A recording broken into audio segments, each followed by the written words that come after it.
video vamos a destapar uno de los mayores secretos de la historia de Argentina. Vamos a hablar de cómo los Kirchner se hicieron millonarios. Señoras y señores, estamos hablando de la trama maestra, de la mafia que tiene como figura principal a la expresidente Cristina Fernández de Kirchner, la política más corrupta de la historia argentina. Y te digo más, no solo vamos a hablar cómo amasaron su fortuna, sino también cómo organizaron su impunidad, qué oscuros pactos tejieron y quiénes fueron sus cómplices en este saqueo monumental. Cuando veo estas cajas, éxtasis. ¿Vos sabés que esta estaba allá dirección Abril? Mirá. Lo habrán filmado, ¿no? Sí. Compartan este video con sus amigos y familiares porque lo que van a ver a continuación es muy importante no solamente para entender este robo mundial, sino también para entender el presente que está pasando Argentina tras décadas de haber sido robada por estos hijos de puta.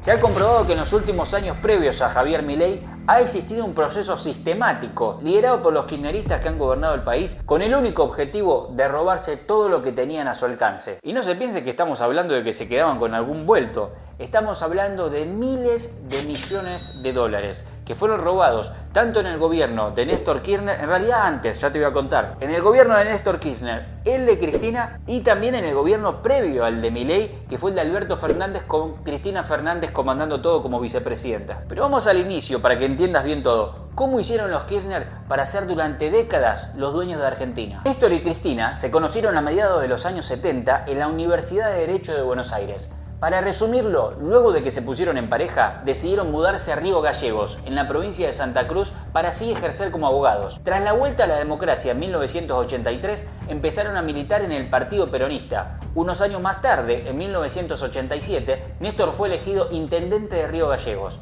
Más tarde sería el gobernador de la provincia de Santa Cruz, acabando en 2003 como presidente de la República Argentina. Por su parte, Cristina Fernández no se quedó atrás e hizo carrera en el Poder Legislativo, siendo diputada provincial, luego diputada nacional y luego senadora nacional, hasta llegar en 2007 a la presidencia de la República. ¿Cómo hicieron para ir ganando cada vez más apoyo? A través de la billetera del Estado, es decir, a través del dinero de la gente. Empezaron a darle beneficios a empresarios, sindicalistas, jueces, periodistas, cantantes que apoyaban al kirchnerismo. Lo cierto es que se ganaban el apoyo de la clase baja a través de planes sociales y ayudas económicas, así como también empresarios, artistas y personas reconocidas se iban ganando el odio de gran parte del país. Durante toda esa época, la mitad del país mantenía a la otra mitad. Los Kirchner, puntualmente Cristina Fernández, empezó a generar cada vez más odio en la sociedad, no solo por lo que estaba robando, sino por la personalidad altanera que tenía, que provocó hasta el día de hoy un rechazo como pocos políticos lo han conseguido.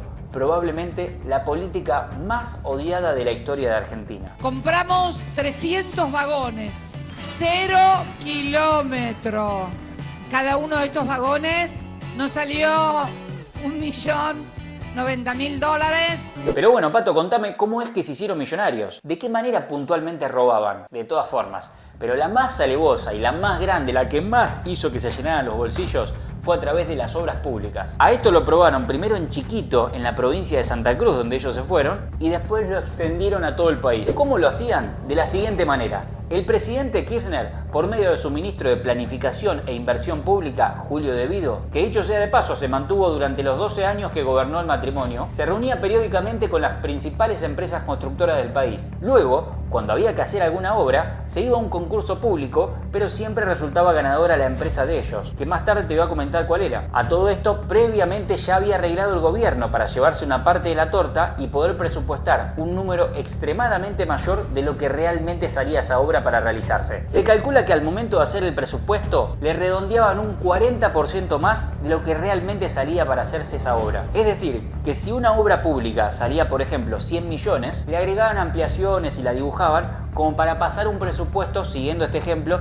de 140 millones de dólares. Y atentos que no termina ahí. Una vez otorgada la obra, la empresa cobraba la primer cuota, que es siempre la que todas las empresas piden como para empezar a construir la obra. Sin embargo, esa primer cuota nunca llegaba a la empresa, sino que iba directamente a los bolsillos de los políticos. En el medio de todo esto, miren la caradura y psicópata de Cristina Fernández lo que salía a decir. Uno de los motores del crecimiento en estos años ha sido, sin lugar a dudas, la construcción, no solamente con la inversión del sector privado, sino el Estado. Pero eso no es todo, eso era solo el inicio. Se ha comprobado también, no hay rumores, se ha comprobado de que el gobierno, durante el proceso de tantas obras que iban haciendo, muchas veces durante las obras, el gobierno le iba haciendo más ampliaciones, más modificaciones, aumentando por 3 el valor inicial que ya estaba aumentado. Es decir, siguiendo con el ejemplo anterior, en una obra que realmente sale para hacer 100 millones de dólares, la terminaban extendiendo a un presupuesto de 300 millones de dólares, de los cuales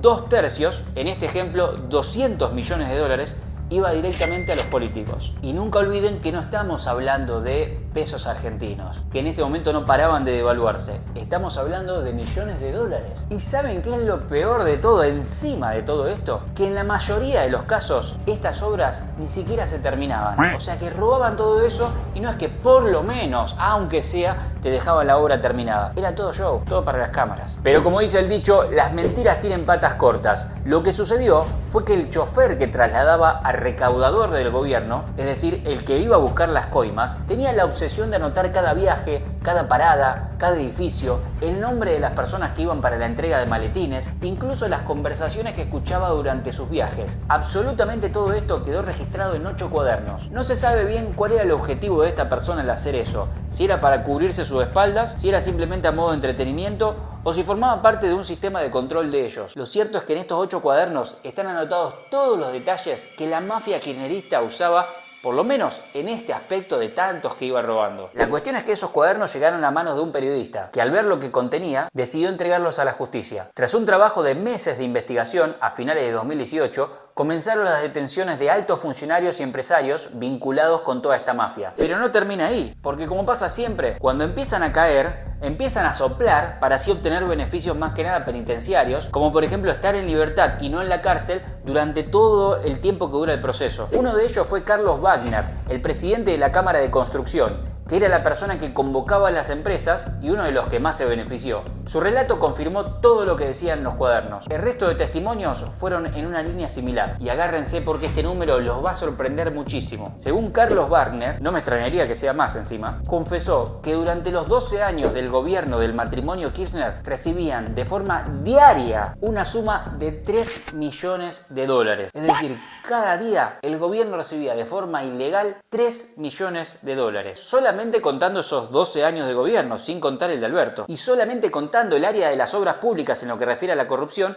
cuando sabemos que han robado también en un montón de otras áreas. Esos 13.000 millones de dólares se los repartieron entre su propio patrimonio personal, que incluye bienes raíces, joyas, entre otras cosas, demás políticos que también tuvieron que pagarle, demás empresarios, artistas, líderes sociales, entre otros. Un caso muy famoso fue el de José López, ex secretario kirchnerista de Obras Públicas, es decir, el que gestionaba toda la trama. En junio de 2016, alertado de que la policía podía allanar su vivienda, no tuvo mejor idea que salir de la casa a las 3 de la madrugada con 9 millones de dólares que tenía en su casa. Recuerden que en todo el dinero que robaban lo tenían que hacer siempre en efectivo. No lo podían hacer online de una transferencia, porque eso dejaba rastros. Es por eso que el dinero debía trasladarse en bolsos. Como los pagos eran recurrentes, le acabo de decir que era cuestión de todos los días, los contadores encargados tenían contabilizados cuántos paquetes entraban en cada bolso, por lo que no contaban los billetes o los fajos, contaban directamente por bolsos. Esa madrugada, José López trató de esconder el dinero en un convento. Tuvo tanta mala suerte que un vecino lo vio y, pensando que era parte de un robo, llamó a la policía.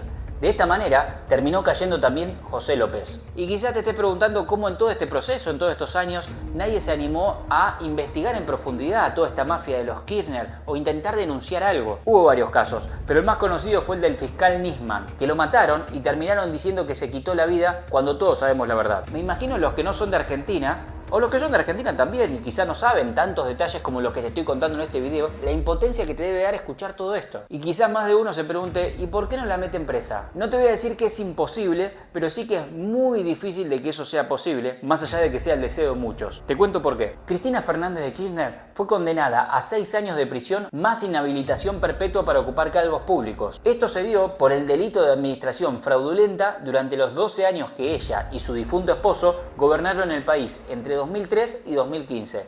Sin embargo, no solo fue absuelta del cargo, sino que ella siguió siendo la vicepresidenta de la nación con Alberto Fernández. Como siempre digo, Argentina es un reality show constante internacional. Es el único país donde una persona que está condenada a 6 años de prisión y encima está inhabilitada de por vida a ocupar cargos públicos, no solamente que está suelta, libre como cualquier persona, sino que encima tiene el puesto de ser la presidenta de la nación en ese momento, que en realidad todos sabemos que era la que realmente gobernaba el país, o sea, era prácticamente la presidenta. Y te estará preguntando por qué digo que hay muy pocas chances de que Cristina en un futuro termine yendo presa. Porque tenían muy bien armado el circo, como hacen los grandes empresarios o multimillonarios que no figuran en los papeles. Es decir, si hay un problema, nunca terminan quedando enganchados. Antes de asumir a la presidencia en 2003, los Kirchner crearon una empresa constructora llamada Austral Construcciones. Esta empresa recibió la mayoría de las obras viales en la provincia de Santa Cruz, donde Néstor Kirchner gobernó antes de llegar a la presidencia. Pusieron al frente de la constructora a un socio comercial y amigo de la familia,